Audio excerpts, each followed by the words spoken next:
Who would have thought when we started the Parsha Podcast 7 years ago that we would still be going strong, wrapping up year 7 of the Parsha Podcast with the help of the Almighty and with your dedicated listenership from the Torch Center in Houston, Texas. And now, here's the plan for year 8. The way I want to couch this is that there's a motif in Jewish philosophy that the number 7 is always nature. It's always what you would expect. And 7 plus 1 is always supernatural. So we have the 7 days of the week, and then the 7 yearly cycle with the Shemitah. And then we have circumcision, the bris milah, which is on day 8, which is supernatural. It's the bonding of the baby and the Almighty, 7 plus 1. And then you have 7 times 7, which is 49, of course. And then plus 1, of course, that is the festival of Shavuos, when the Jewish people had the audience, the marriage, if you will, with the Almighty. We have, of course, the Yovel cycle, which is that supernatural cycle. We have the Sanhedrin, which is 7 times 10 plus 1, 71. That's a long way of saying that year 8, it's got to be something supernatural. We have to go beyond the natural. And I was thinking originally that we're going to call next year DOD, like Department of Defense. Torah, after all, it's a defense against the Yetzer Hara. Torah's defense against mediocrity, against not achieving your potential. Torah's defense against living a life that won't reverberate for eternity. Torah's defense. The Talmud tells us, of course, Torah magna umatzla, it protects, it defends, and it offers salvation, even if you're not studying it. And then I was thinking, well, DOD is Department of Defense, and maybe we'll do a dash of depth. If we're going to have a supernatural year with the help of the Almighty, we're going to try to go a little bit deeper, a little bit more supernatural, to try to see behind the text, beyond the text, in the subtext. What's the subplot of the Parsha? What are the secrets? What are the mysteries? What's happening? What's lurking beneath the surface? What's behind the veneer? What's behind the facade? Of course, we know Torah is multidimensional. It's multifaceted. We're told that there are 70 facets of Torah. And there are 50 dimensions of understanding. And you put those two together, there's 120 layers of understanding. And it's as broad as the sea and as deep as the ocean. The Torah, the Talmud tells us, it's like a stone. You shatter it, and the shards fly in all directions. One verse in the Torah, one section, one paragraph in the Torah. There's so many different ways that it can go. So many different angles and dimensions to every verse, to every word, to every letter, to every crownlet above a letter in the Torah. Of course, when we read the verse, when we read any verse, the simple interpretation of the text, it's not to be ignored. Every verse has to have a basic understanding, and that's, of course, very legitimate. But just as the simple interpretation of the text, it's important, so too is the deeper interpretation of the text. And next year, year 8, please God, we're going to try to explore some of the ideas that go beyond the basic interpretation, to go a bit deeper. Now, I was going to call it DOD, but it was a little too militaristic. Ultimately, I settled on DAD, Dad. Deeper and deeper. And I like the idea of a dad because the Torah, of course, binds us to God. But we also come from some pretty glorious history. And Torah binds us with the previous generations, with our antecedents. And we have an uninterrupted line going all the way back to Sinai, back to Moshe, from teacher to student, back to Abraham, Isaac, and Jacob, father to son, parent to child, generation to generation. And we're studying Torah. We're about to start a new cycle. And we're studying the same words that more than 100 of our ancestors did. The same words, the same exact words, the same exact letters, the same books, the same paragraph breaks.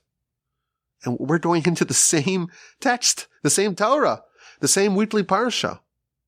And we're adding ourselves to this long and glorious chain. We're hopefully going to be another link on this illustrious chain. Of course, this is something that we know. Perhaps we underappreciate it. And I want to focus on that as well. On year 8, please God, of the Parsha Podcast. Dad. This connects us to our forefathers, to our great, illustrious predecessors. And we're going to try to go deep behind the Parsha. Deep and deeper. And my plan is, please God, to do a few segments, either 2 or 3 or maybe more. And to delve in a little bit. To go a little bit deeper and try to see what's happening beneath the surface to the best of our ability. After this week, there are only 3 weeks left, or 3 parshas left in the current cycle. What can I say? It's a tremendous accomplishment. I know many of y'all didn't miss a single week. It's really something to celebrate. But now you know, we have a plan for next year. We're going to shake things up here a bit. The Parsha Podcast will, with the help of the Almighty, continue. And now we know the format. Dad, deep and deeper. But now, we're still in year 7. And let's begin with Parshas Savo. I'm going to start off by saying something very audacious. This is maybe the most important Parsha Podcast to date. Almost 7 years of this. 7 full years. What you are about to hear, it's going to be very vital, pivotal, imperative, critical for your life, for our life, for everyone's life. And I think in our time, in our age, in the modern age, this is particularly important. And what we're going to discover today, it's going to be something that, please God, will enhance and enrich our lives. Not just ideas. Of course, ideas are always important. And whatever you study in Torah, it's valuable. You wouldn't change it. You wouldn't exchange it for anything. But this will have a material, appreciable, substantial impact on our lives if we choose to accept it and to integrate it into our behavior. The Parsha starts off with Bikurim, the mitzvah of the first fruits. You get to the land, you have your field, and you start planting, and you plant 1 or maybe even more of the special fruits that the land of Israel is praised with. There are 7 distinct fruits that the land of Israel is praised with, and they are wheat, barley, grapes, figs, pomegranates, olives, and dates. And you plant 1 or more of these species. And then, of course, you work the field and you plow and you till and it's time to harvest. And when you notice the first fruit of a given year's crop, you designate it, you wrap a ribbon around it. And then you bring all the first fruits to Jerusalem. And you put in a nice decorative basket, and there's a whole procession, and you arrive in Jerusalem, and you bring it to the temple, and you present it to the Kohen, and there's a whole process of what you need to do. And you make this elaborate proclamation. This is one of the few mitzvahs in the Torah that has with it a specific text that you say when you fulfill the mitzvah. You proclaim this declaration. And you talk about the history of our family, going back to Laban and going down to Egypt. And when we arrived in Egypt, we were really small and we burgeoned and we grew into a great nation. But the Egyptians mistreated us and they tormented us and they made us work in very harsh conditions. And we cried out to Hashem, our God, the God of our forefathers. And he heard our voice and he saw our pain and he saw our suffering and he saw our torment. And he took us out of Egypt with a strong hand, with an outstretched arm, with great miracles and awesome signs and wonders, and brought us to this land. Of course, this is before the nation arrives in the land, but they're told what they need to do once they're in the land. He brought us to this land, and he gave us this land, the land flowing with milk and honey. And now I'm bringing the first fruits of my field, of the field that you gave me, and you place it before Hashem your God. You bow before Hashem your God. This is the fulfillment of the mitzvah. You take the fruits after you designated it. You bring it to Jerusalem in the nice decorative bag and the whole ceremonial ascent to Jerusalem. You give it to the Kohen, you wave it, and you make this very long proclamation. And then the section concludes that you will be joyous with all the good that Hashem gave you. This is the mitzvah of Bikurim. It's a very elaborate process. We have this unprecedented declaration. And I want to focus on the final verse in this section, where it says that you will be joyous with all the good that God gives you. What is the nature of this joy? Why is there this verse right after bringing Bikurim, the first fruits? And the verse tells us, you will be joyous. What's this epilogue to this mitzvah? You have this declaration, it's 6 verses of what the person who brings the Bikurim says, and afterwards, the verse tells us, you will be joyous with all the good that Hashem gives you. This is not part of the declaration. It implies that after you finish bringing the Bikurim, there is a byproduct of this, and that's joy. Seemingly, the Torah knows for sure that after you bring the Bikurim, you will be joyous. What does that mean? Maybe you won't be joyous. What is the connection between Bikurim, this mitzvah of the first fruit, and joy? Now, joy appears in another place in the Parsha. Actually, it's in 2 other places, but we're going to focus on one of them in a very different context. So we have Bikurim, and then the Parsha proceeds to talk about the tithing cycle and the bond between the nation and God, and all the things that we need to do on day 1 after crossing the Jordan, going to Mount Gerizim, Mount Abel, and all that whole process. And then the Parsha takes a very sharp turn. We have the blessings and the curses. If you do good, you will be recipients, the nation is told, of wonderful, bountiful blessings. But if you disobey God, we will be subject to the most vicious, horrific maledictions. It's a very difficult portion to read. It's very painful. It's very depressing to read. In fact, the custom is when it's read in shul, the reader reads it in a very low tone and very fast. If you're reading the Parsha with the reader, it's really hard to keep up. And then, right in the middle of these bone-chilling curses, we're given a reason. Why are we deserving of this terrible treatment?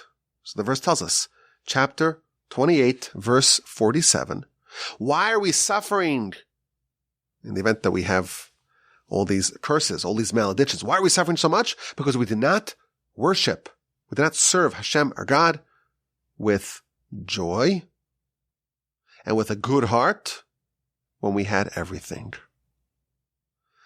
The punishment, it's not for disobeying God. If you read the verse very carefully, you'll notice this is kind of disturbing.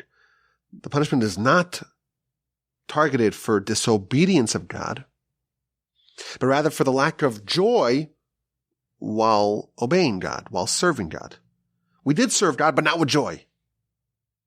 Evidently, joy is something that we are punished for not having. That's how you read the verse, 28:47.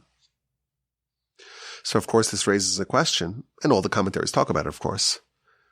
How can someone be punished for lacking an emotion? How can the lack of joy be something that we are held liable for? So we have the beginning of the Parsha and the Bikurim and this whole ceremony, and then we have the Torah testifying that when you're done, you'll be joyous. And then joy appears in a very different context in the admonition, in this terrible litany of curses that befall the nation. And we're told the reason, because we did not serve the Almighty with joy. What's going on? What is the Torah's view on joy? If we expand our scope, we'll see that the Torah's treatment of this emotion, of this experience of joy, it seems to be at odds with our understanding. The Talmud tells us, this is featured in the book of Tainus on page 29a, when the month of Av, that sounds funny in English, but there's a month in the Hebrew calendar, in the Jewish calendar called Av or Menachem Av. So the month of Av, when that month arrives, we diminish, we reduce joy.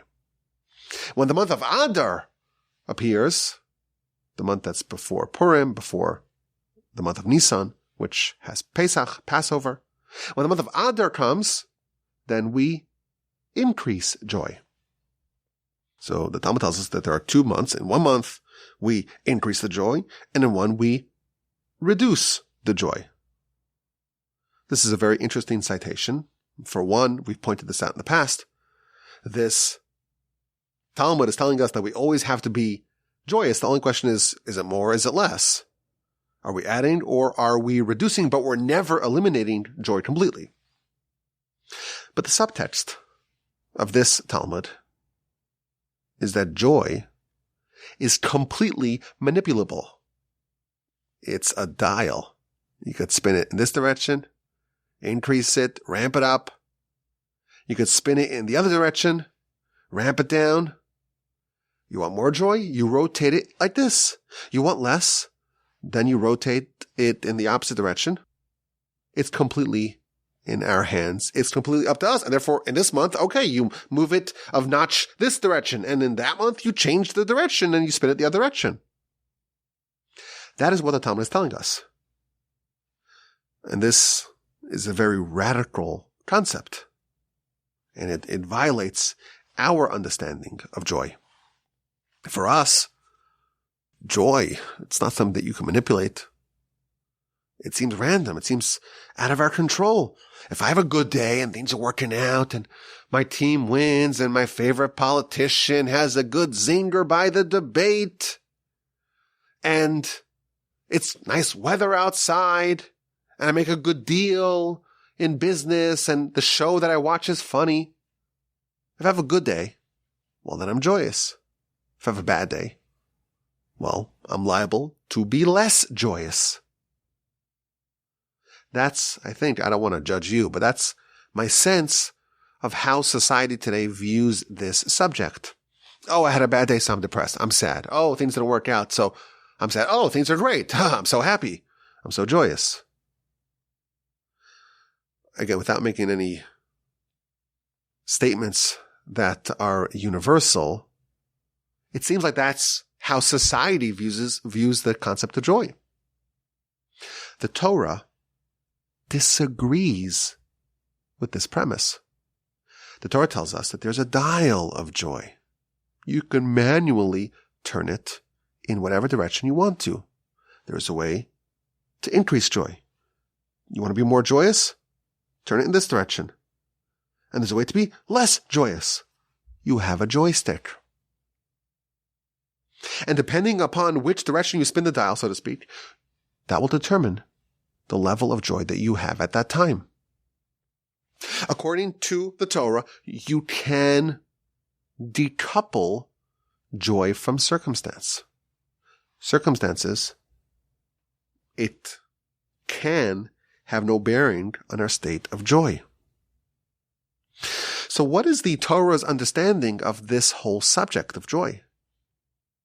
And why does Bikurim, after Bikurim is over, it automatically triggers joy? And then we have how someone could be held accountable for a lack of joy. How do we turn this dial? How do we increase it during the month of Adar and decrease it during the month of Av? What is the mechanisms by which we turn the dial? So it's obvious to us, of course, why this is something which would be very valuable to know. We started off by saying, this is such an important podcast. You have to listen very carefully. This is our setup. We all want to be happier. We all want to be more joyous. We'd love to be more joyous. Who doesn't want to be more joyous? Who doesn't want to know the secret of the dial of joy? Everyone wants to remove moodiness, fickleness, circumstances from their state of being, from their temperament, from their equilibrium, from their state of joy. So this is an important subject for all of us. It's obvious. If we happen to be someone, a person who wants to advance in our life, wants to advance in our understanding, the Kabbalists tell us that there's nothing that impedes understanding as much as sadness. Sadness is destructive and holds a person back. And I think in our society, this is a very germane and topical subject. There is today a sadness and hopelessness epidemic. I read a study from the CDC from the years 2009, not so long ago, to 2021. The share of American high school students who say they feel, quote, persistent feelings of sadness or hopelessness. Think about that. Persistent feelings of sadness or hopelessness. It rose from 26%. So 1 out of 4 people or high school age kids is saying that they're just persistently feeling sad or hopeless. It went up to 44%. Almost half of the high school age children in America feel persistently sad or hopeless. This, unsurprisingly, is the highest level of teenage sadness ever recorded. For some reason today, when we have incredible material abundance, somehow joy, exuberant, consistent joy, it seems to be harder and harder. We all want to be more joyous. We want to be in control of our emotions. And now we can learn the secret. And I'll tell you something interesting. We spoke a few months ago. I don't know, the months and weeks kind of bleed into each other. We spoke about how we have 10 verbs for prayer. You remember that? The Eskimos, but we're not allowed to call them Eskimos. That's not the proper term. The first people, whatever it is, they have 50 different words for snow. And we have 10 different words for prayer. We're experts at prayer. We see the nuances. They're all different types of prayers. I discovered this week that there's a midrash that says that we have 10 different words for joy. In scripture, the midrash tells us, there are 10 different words that are used to describe joy. In the Torah, there are only 2, but the rest of the Tanakh, the rest of scripture, you find the other 8 as well. And I found all sorts of fascinating literature to try to differentiate. What is the difference between Rina and Sahala and Chedva and Ditza? These are all Hebrew words. What's the difference between Simcha and Sason and Gila? These are all different words. And the precise differences are expressed by the different verb. Our sages were such experts in joy that they're able to see the nuances in the different types, the precise differences, the subtle differences between all these different types of joy. The sages were joy kanyashenti. We should listen to them and try to figure out what they have to say about this subject. Modern society, we're not experts. Today, we're not. Look at how bad things are. So what is the secret of joy? What's this dial? The Parsha starts off with Bikurim, the first fruits. and you bring it to Jerusalem, and there's this whole elaborate ceremony in this decorative basket, and you bring it to the Kohen, and bring it to the temple, and you wave it, and you thank God, not just about the fruits, but go back to Laban and the history and down to Egypt, and he heard our prayers. And then you mention, well, he brought us to this land flowing with milk and honey, and now we finally have some fruits, and we want to thank God. Rashi tells us something very, very important. Rashi explains, what is the sentiment of this mitzvah? V'amarte elav, you should say, she'eincha kafui tova, that you are not an ingrate. The emphasis of this mitzvah, the sentiment behind this mitzvah, Rashi tells us, is that when God gives you crops, when your fields, they yield fruits, you thank God. And you display your gratitude by taking that first fruit, by taking the bikurim and bringing it to the temple in this elaborate ceremony, in the decorative basket, and the song and pomp and ceremony and this declaration. That is the idea behind this mitzvah. Now, what if a person has a very small yield? The bounty, it's kind of tiny. He really doesn't have a lot. He barely squeezes by. He's living on the brink of starvation, but he does have some fruits. He has some wheat, some barley, some grapes, etc. Does he still bring bikurim? And the answer is yes. He too takes a decorative basket and this whole elaborate ceremony, and he still makes the declaration, the 6 verses, and he's still expressing appreciation and gratitude to God for what God gave him. And the scale doesn't matter. No matter how much or how little he gave you, this mitzvah instructs you to take the first fruits, that first flowering of your labor. You worked so hard and you sweated so much. And that first dollar, that first fruit, that first result of all your hard work, you bring it to Jerusalem and you express your appreciation to God. Bikurim is about expressing gratitude for what you have, for what you got, regardless of how it compares to your neighbor, regardless of how you wish it would have been bigger, grander, more.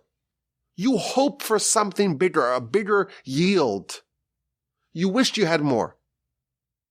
Regardless of all of that, Bikurim is about focusing on what you do have and appreciating it and expressing gratitude for it.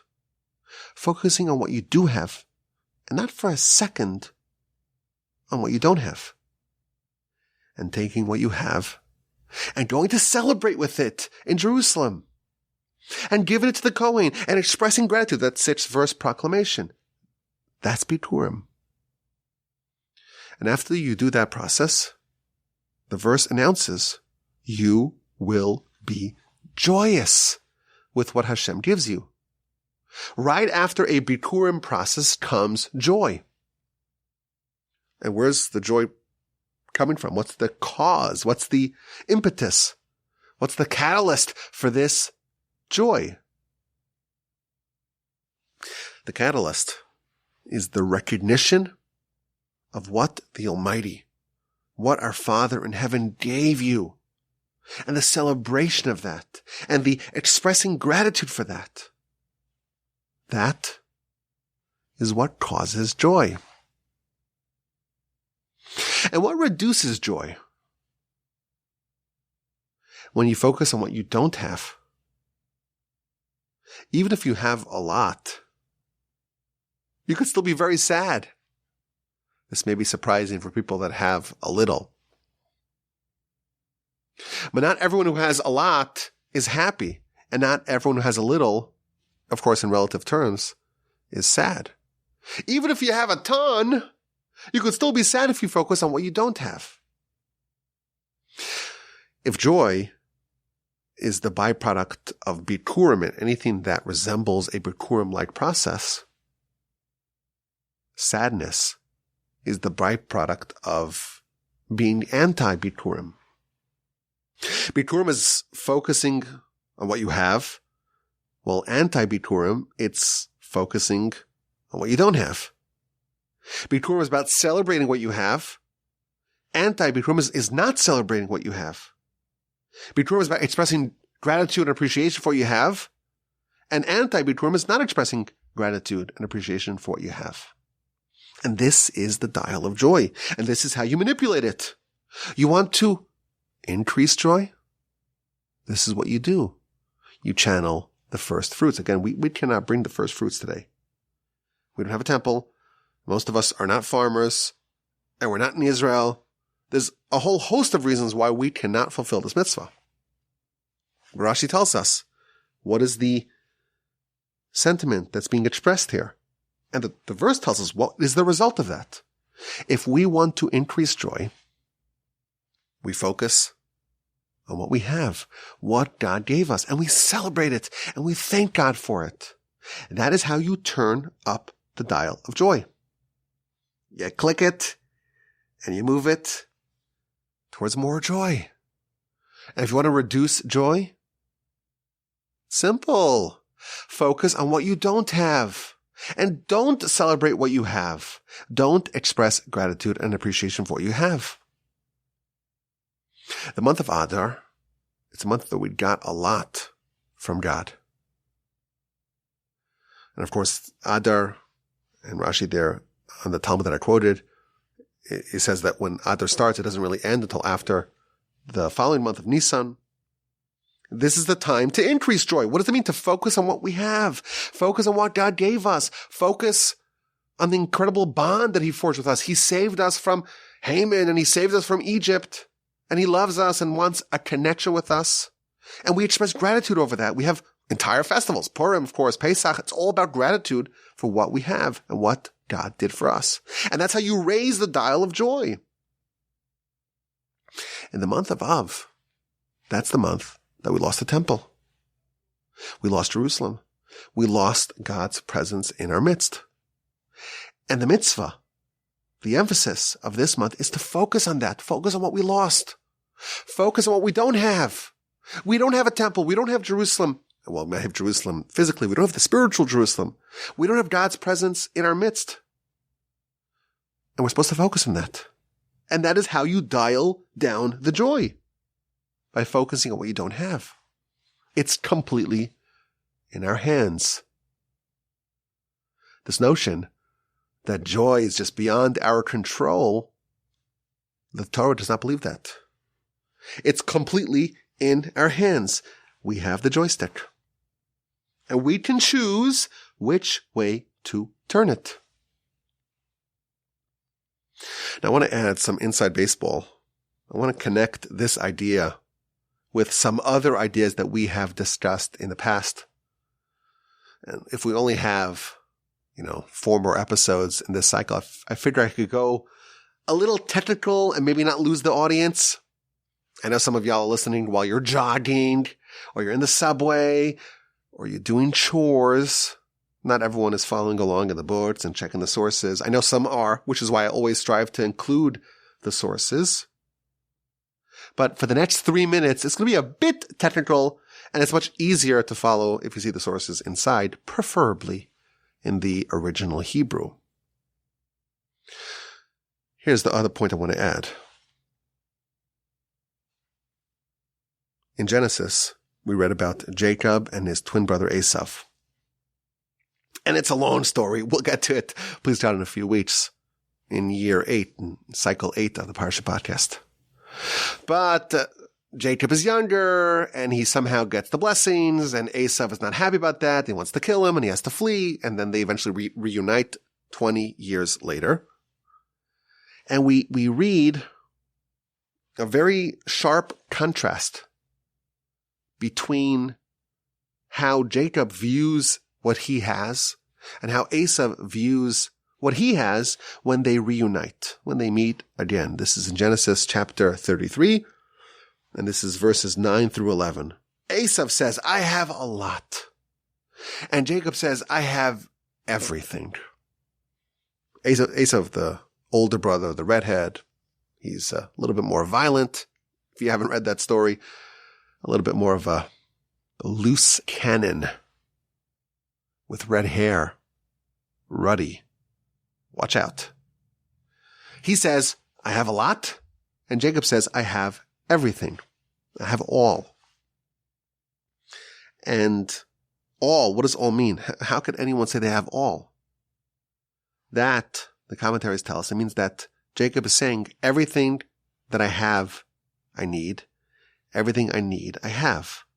And that's why Jacob crossed the river and he endangered himself to try to get those small jugs. And this is the philosophy of Jacob, and is born out of deep faith. Everything is governed by God. Everything is overseen. Everything is perfect. And therefore I have everything. I must have everything because God will not send me unprepared. He must give me everything that I need. And everything that he gives me must be for a reason. And that's the philosophy of Jacob. And Esav has a different philosophy. He has a lot. And he wants more. He has more than he needs. And God is not featured in that calculation. So that's the background. If you look in our Parsha, we have two verses that we contrasted. We have Bikurim, and this whole process, bringing the fruits of Jerusalem, and the whole declaration. And the next verse tells us, 26:11, that this inspires, this engenders joy. And then we have the punishments that's spawned, we're told, chapter 28, verse 47. They're spawned by sadness, by a lack of joy. If you compare these two verses in Deuteronomy 28:47 and 26:11, and you compare them to Genesis 33, verses 9 and 11, you'll see that the exact same words that differentiate Jacob and Esav differentiate the joy and the sadness of our Parsha. The verse says, V'samachta b'kol. Jacob says, Yeshli kol. Why is this person joyous after the Brim Bikurim? It's because they have embodied the ideals, the philosophy, the worldview, the Weltanschauung. That's a Parsha Podcast favorite word. The Weltanschauung of Jacob. Jacob said, Yeshli kol, v'samachta b'kol. Whereas the person who's sad, he's the one who has rove. And he favored the Esav philosophy over the Jacob philosophy. He swapped, so to speak, the rove for the kol. When you realize that God gives you what you have, and he gives you exactly what you need, then you realize you have everything. And when you forget about that, you may have a lot, but you never have everything, and you always want more. And what does Jacob's attitude spawn? What does it infuse? What does it bring out in a person? It brings out joy. And Esav's approach brings sadness. Now, there's a really cool thing that I discovered this week. There's only one person in the Torah that is described as being joyous. Joy appears in many places in the Torah. Only 2 of the aforementioned 10 verbs of joy appear in the Torah, but it's used exactly once to describe a person. The rest of the time it's either speaking generically, or it's mitzvah to be joyous, or describing what will happen. But only once is a person featured in the Torah, and the Torah says that he is joyous. And this is all the way back in Exodus chapter 4. And long-time listeners of the Parsha Podcast know how much we love revisiting this verse. Moshe is being commissioned to go save the Jewish people from their plight in Egypt. And he is resistant to go lead the nation, to accept this role. And he's primarily worried about how his older brother Aaron will take it that the younger brother is going to have this promotion. And God gets angry with Moshe. I think this is chapter 4, maybe verse 14 of Exodus. And God tells Moshe, you worried about Aaron? He's coming towards you, and when he sees you and he realizes that you were promoted and he was not placed on that same pedestal, he'll see you and he'll be happy in his heart. Don't think that he's upset, that he thinks that he was passed over. He'll be happy. He'll be joyous in his heart. And Rashi says that Aaron, in fact, was joyous in his heart. And that's why Aaron merited to wear the breastplate of the high priest on his heart. So isn't it fascinating that the only person who the Torah describes as being joyous is Aaron? And what's he joyous about? What did he get that made him so happy? Well, he's joyous about his demotion, or his relative demotion compared to Moshe. He's joyous in what he doesn't have. How's that possible? That is the attitude of Jacob. It's a deep recognition that what I have, I got from God. And what I need, God gives me. And what I don't need, well, that I don't get. That is the attitude of Jacob. And that attitude begets joy. And Rashi tells us that because of this, he merited the breastplate. Aaron is worthy of bearing the sons of Jacob on his heart. He embodies the spirit of Jacob, and therefore the tribes of Jacob, they rightfully rest upon his chest. We're towards the end of the 7th cycle of the Parsha Podcast. I know that by now you could handle some real talk. I'm talking to myself here as well. Sadness is a choice. Sadness is a choice. Joy is a choice. And we all have a dial. And we can manipulate it. You want to be sad? It's very, very easy to do. You want to be joyous? It is doable. It's not just the product of circumstances. Now, we're not utopian. We're not Pollyannish in our view of the world. And we realize that sometimes bad things happen, painful things happen. The Torah does not believe that when something bad happens, God forbid, we should be sad.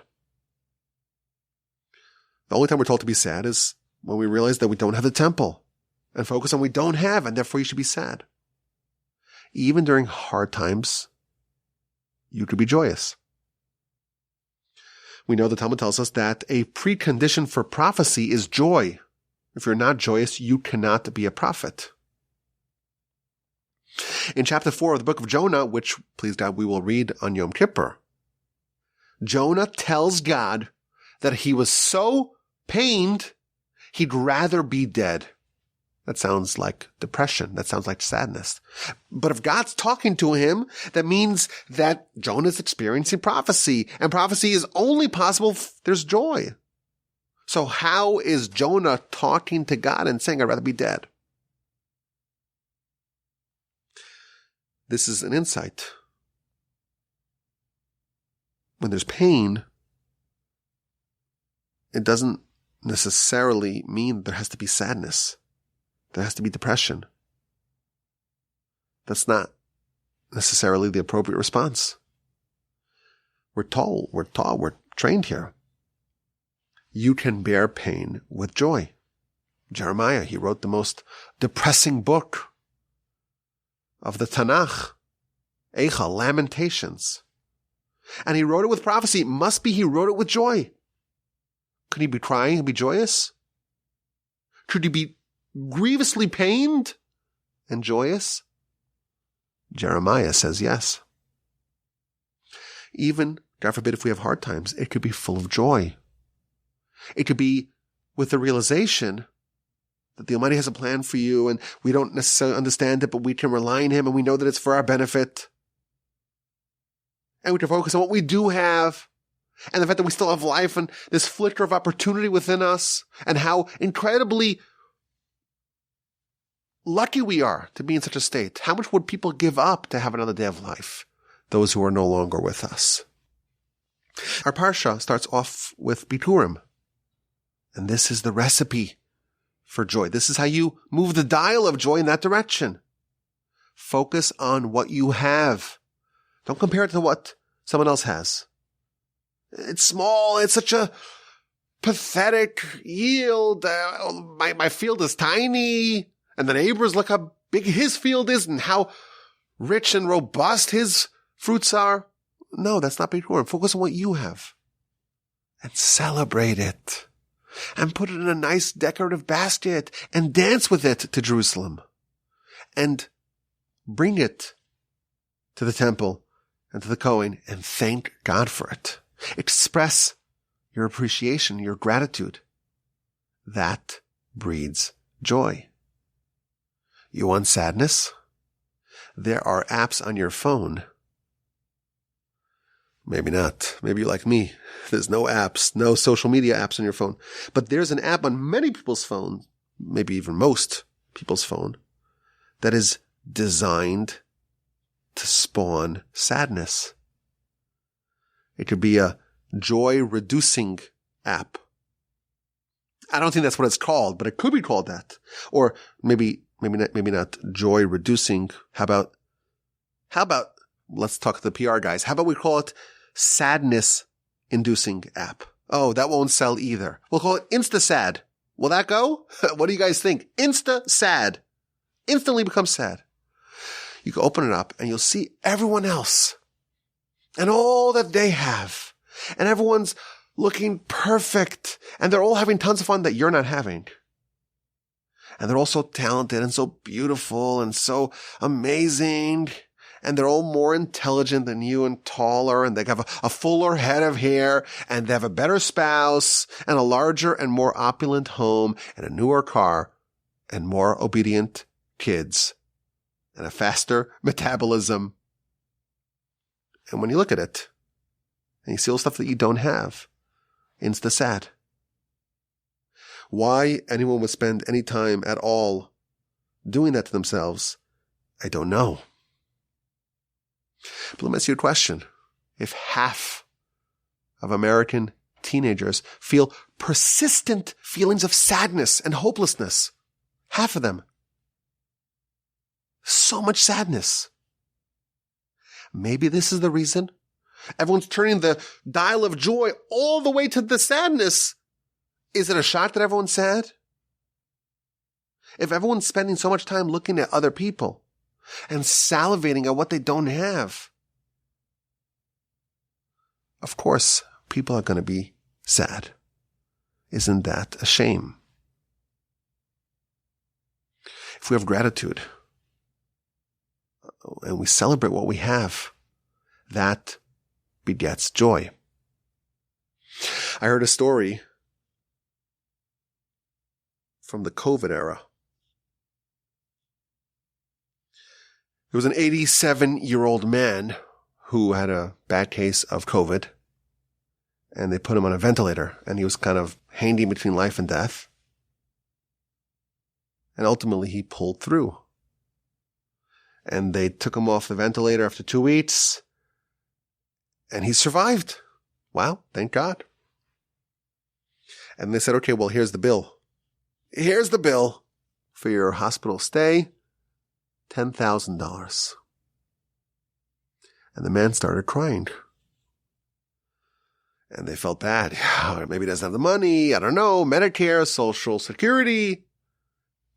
Let's cut off some of the money. We'll do half. And the man's sobbing. Oh, we'll do a third. And he tells him, I'm not crying over the fact that it's going to cost me a lot of money, but now I have a price tag. How much does 2 weeks of breathing cost? 2 weeks of breathing costs $10,000. I've been around for 87 years. How much breathing did I do for free?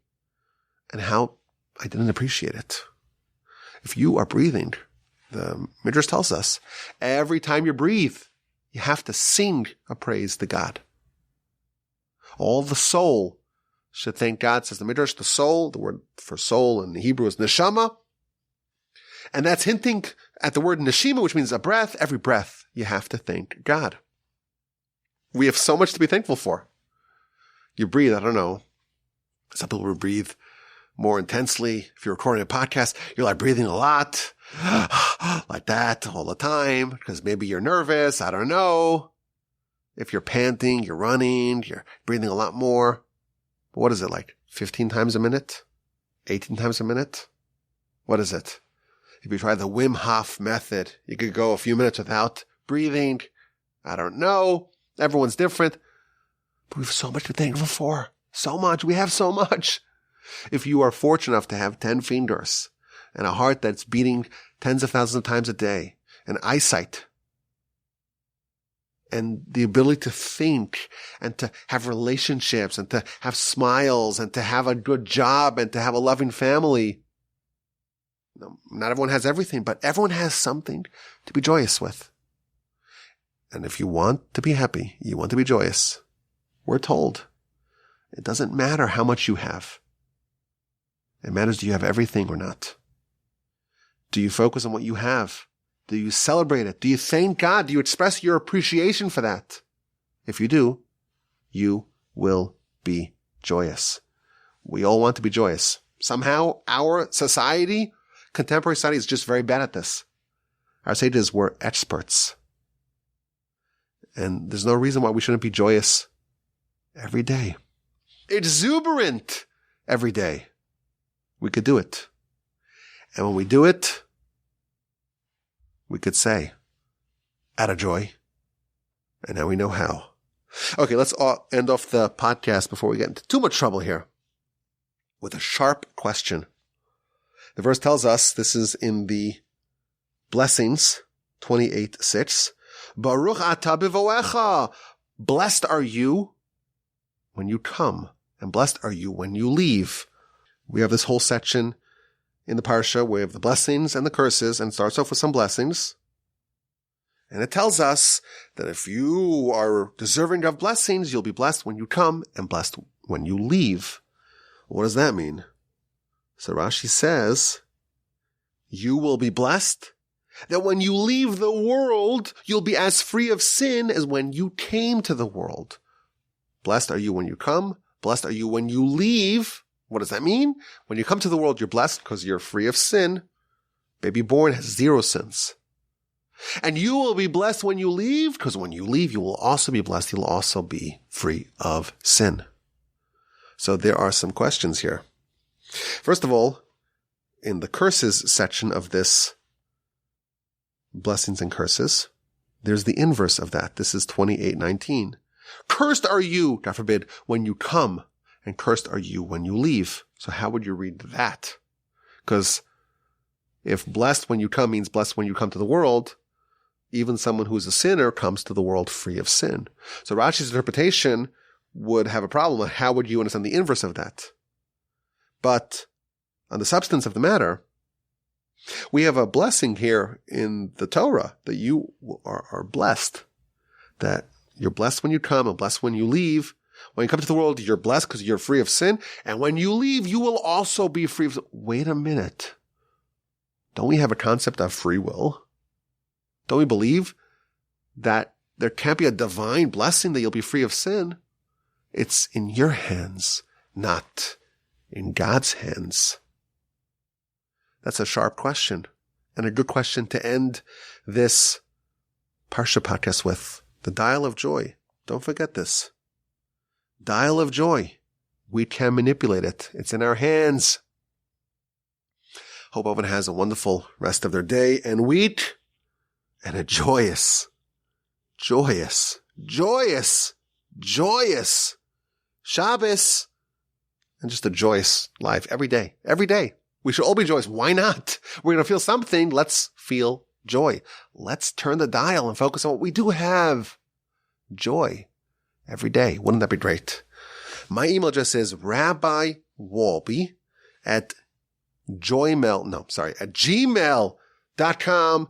I look forward to your questions, your comments, and your feedback. And please God, with help of Almighty, we will talk again with great joy, please God, next week.